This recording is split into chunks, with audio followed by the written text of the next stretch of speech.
Throughout my life, everyone around me, my friends, my family, my teachers, they always told me this one word: think before you do anything. But this one word actually caused me more harm than anything else. But then I came across these two words. And I soon realized that these two words are actually really helping me what I want to do.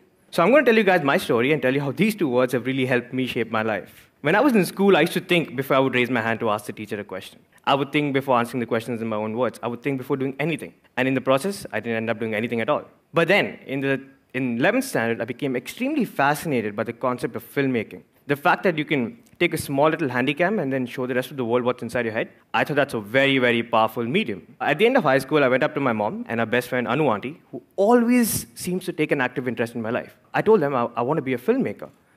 And obviously, they weren't very impressed. Because in India, if you want to be anything other than an engineer or a doctor, you're considered a terrorist. They obviously said no. But the sad thing was, they made me do this. Maybe I won't be a successful filmmaker. Maybe I won't make enough money. Maybe I won't make it. Now, this one word got me into a lot of trouble because it got me into this. Now, not that I have anything against engineering, but I hated it. Every minute, every second of it. But something happened in engineering. Up until then, I was an above-average student. I had never failed. But for the first time in my life, I failed. And that one moment of failure actually turned out to be a very strong moment of success for me. Because from then on, I didn't have to prove anything to anyone anymore, except myself. So I decided to do this. So I took up my handycam again, and I started shooting all my short films, and I started uploading them. And then in 2006, this wild little invention comes along. You know, it lets you upload all your videos at a click of a button, and the rest of the world can see it. Imagine at that moment. So I started uploading all my films in, and I started making even more films. Soon people started noticing it, and they started giving me professional work. So with the help of YouTube.com, in the first year of college, I set up my first company, Last Minute Films, because in engineering, everything is done at the last minute. And I soon realized that in the real world, everything is done at the last minute too. A year later, this rock band called Pentagram, they asked me to direct a music video for them, and they said it's only going to be for YouTube. So I made a music video, and it ended up getting 100,000 views, and this production company in Bombay saw the video, and they offered me a job to direct. So here I was getting a chance, not to be an assistant, not to be a gopher, but to start directing music videos. But I was in the third year of my college. So from Bombay, I called up my mom and Anu auntie, obviously, and I told them that, you know, I'm getting a chance to direct. Obviously, they weren't very impressed. Me, 20 years old, sitting in Bombay, nothing added up, right? So I had to come back and finish one long, torturous year of engineering. Once I was finally done with my engineering, I decided that this is what I'm going to do. So I took a one-way bus ticket to Bombay. I landed up there, and I went up to the production company's office, hoping that they'll have a job for me. And surprisingly, they did. And 2 months later, they sent me to Mr. Rahman's studio to direct small promo video. And I was shit scared because all I knew was network analysis and field systems. And here I was trying to direct Mr. Rahman in a promo video. But the shoot went off well, thankfully. But at the end of the video, all he told me was that, you know, Varun, life is very short. Always do what you love and always do what you believe in. I kept those words for the rest of my life.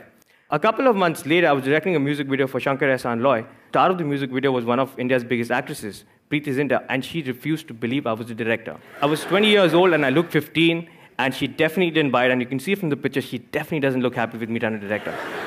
But after I directed this video, I realized that, you know, I really wanted to do something on my own. So I came back to Bangalore, and that's when accidentally the second part of my life started. And it started somewhere like this. So I believe all great business artists are born when you're drunk, because when you're drunk, you have no inhibitions, right? And anything is possible. So me and my friend, we're sitting in this bar, and we're getting drunk, and we're starting to miss our high school. So we passed out of this school called Bishop Cottons, and we were called Cottonians. So we were like, you know what? We should get sweatshirts with the word Cottonian written on it. But we were drunk, right? So anything is possible. So we were like, dude, why not this for every school and college in this country? So on a piece of tissue paper, we wrote down our grand business plan to make merchandise for students of every school and college in this country. Okay, so now that we have an idea in hand, this is not what we're going to do. We're not going to go to mom and Anu and tell them our idea, because we already know what's happened there, right? So we're not going to do this. But the problem was that we didn't know anything about running a business. Nothing. Absolutely nothing. So this is what we're supposed to do. But 4 years of engineering, and they never taught me Microsoft Excel. And I realized that that's the only thing needed. That one software practically defines everyone's life. So, and obviously this caused a lot of problems before, right? This is what we're going to do. So we found this manufacturing friend in a small town in Tripur, and he offered to make us some samples. We landed up at the old boys' day of Bishop Cottons with our small little stall, and hoped that people would be interested. At first, nobody showed up, But then this one kid came and asked us, where do you get this hoodie from and can I buy it? And we said, yeah, you can. And then he got 10 of his other Cottonian friends and they got 10 of theirs. And in the first day itself, we ended up selling 2,500 hoodies. So that's when we knew that, yes, we have something in our hands. And the good thing was, when these Cottonian kids started wearing their hoodies and started moving around town, students from other schools and colleges got insecure. So they were like, where do you get that from? And that was our intention. So we knew that they're going to come to us. But then we knew that if we're going to do this for the entire country, we've got to figure out a plan. So in 2009, we officially launched Alma Mater as an online store to cater to students of schools and colleges across India. But the moment we started, that's when all the problems started. My friends were like, dude, what's wrong with you? Why are you doing this? You should just get a regular job. Why are you taking such a big risk?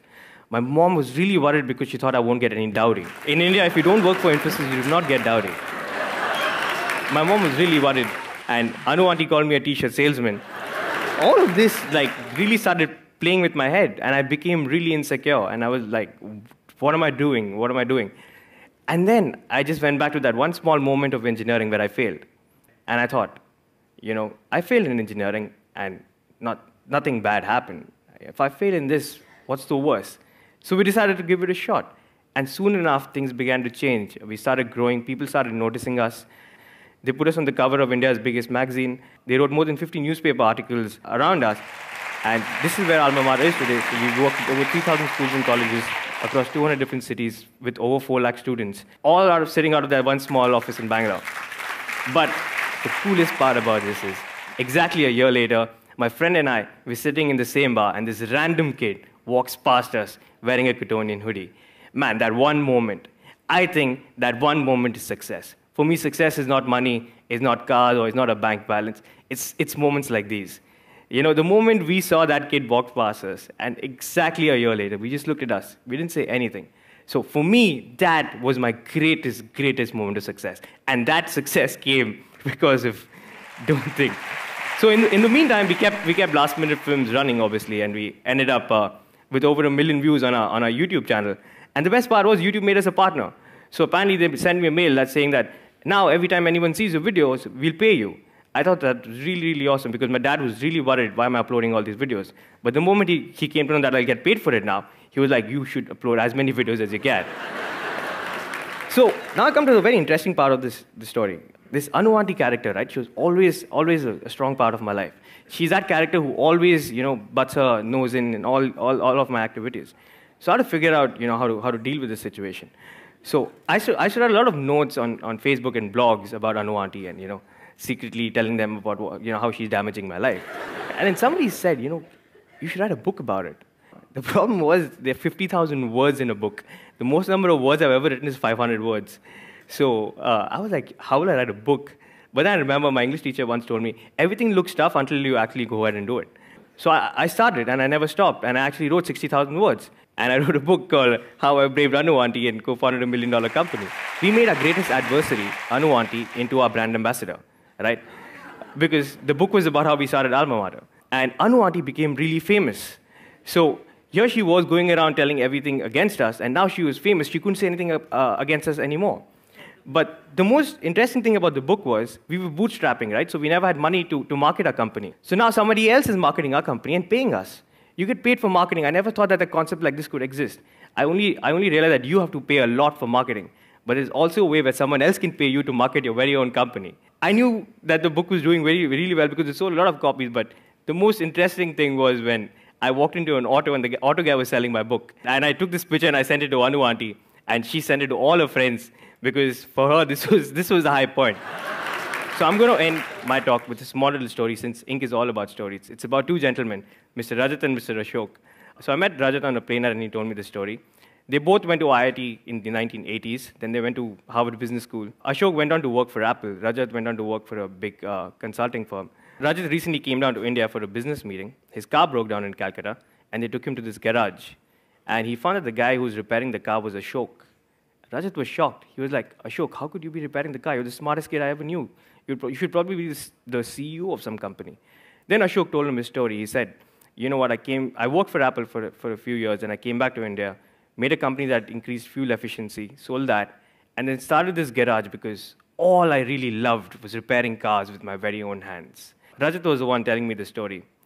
He told me, Varun, I'm 65 years old. I'm the vice president of my company. My only regret in life is that I didn't live a life that I wanted to live.